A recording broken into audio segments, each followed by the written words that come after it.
ಚನ್ನಪಟ್ಟಣ ತಾಲೂಕಿನ ಬೈರಶೆಟ್ಟಹಳ್ಳಿ ಹಾಲು ಉತ್ಪಾದಕರ ಸಹಕಾರ ಸಂಘದ ಆವರಣದಲ್ಲಿ 2024-25ನೇ ಸಾಲಿನ ಸರ್ವ ಸದಸ್ಯರ ಮಹಾವಾರ್ಷಿಕ ಸಭೆಯನ್ನು ಬೈರಶೆಟ್ಟಹಳ್ಳಿ ಹಾಲು ಉತ್ಪಾದಕರ ಸಂಘದ ಅಧ್ಯಕ್ಷರು ಹಾಗೂ ಬಮೂಲ್ ನಿರ್ದೇಶಕರು ಆದ ಎಸ್ ಲಿಂಗೇಶ್ ಕುಮಾರ್ ಉದ್ಘಾಟಿಸಿದರು.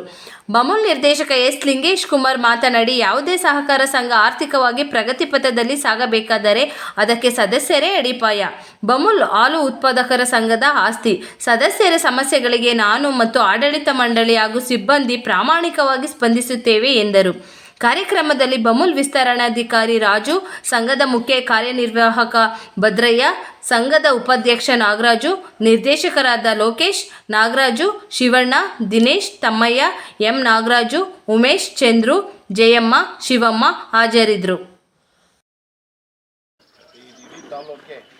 ನಮ್ಮ ಹಾಲು ಇವತ್ತು ನಮ್ಮ ತಾಲೂಕಿನಲ್ಲಿ ಸುಮಾರು 3 ಲಕ್ಷ ಲೀಟ್ರು ಉತ್ಪಾದನೆ ಆಗ್ತದೆ. ಇಡೀ ರಾಜ್ಯದಲ್ಲಿ ಅತಿ ಹೆಚ್ಚು ಹಾಲು ಉತ್ಪಾದನೆ ಮಾಡುವಂಥದ್ದು ತಾಲೂಕು ಯಾವುದಪ್ಪ ಅಂದರೆ ಅದು ನಮ್ಮ ಚನ್ನಪಟ್ಟಣ.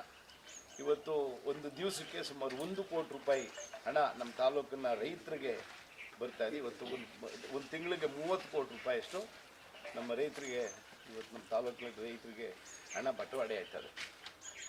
ಹಾಗೆಯೇ ನಿಮಗೆ ಗೊತ್ತು, ಶಿವನಹಳ್ಳಿಲಿ ಸುಮಾರು 1200 ಕೋಟಿ ರೂಪಾಯಿ ವೆಚ್ಚದಲ್ಲಿ ಇವತ್ತು ಒಂದು ಪೌಡ್ರ್ ಪ್ಲ್ಯಾಂಟು ಮತ್ತೆಲ್ಲ ನಮ್ಮ ಪ್ರಾಡಕ್ಟ್ ಉತ್ಪಾದನೆ ಮಾಡಲಿಕ್ಕೆ ಮಾಡಿದ್ದೀವಿ. ನೀವೆಲ್ಲ ಹೋಗಿದ್ದೀರಿ ಅಂತ ಅನಿಸುತ್ತೆ.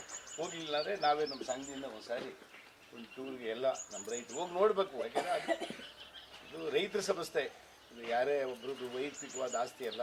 ಈಗ ನಮ್ಮ ಡೈರಿನೂ ಅಷ್ಟೇ, ಇದೇನು ನಾವಿದ್ದೀವಿ ನಿರ್ದೇಶಕರು ನಮ್ಮದಲ್ಲ. ಅದೆಲ್ಲ ಯಾರು ಹಾಲು ಉತ್ಪಾದನೆ ಮಾಡ್ತಾರೆ, ಯಾರು ಹಾಲು ಹಾಕ್ತಾರೆ ಅವ್ರದ್ದು ಡೈರಿ.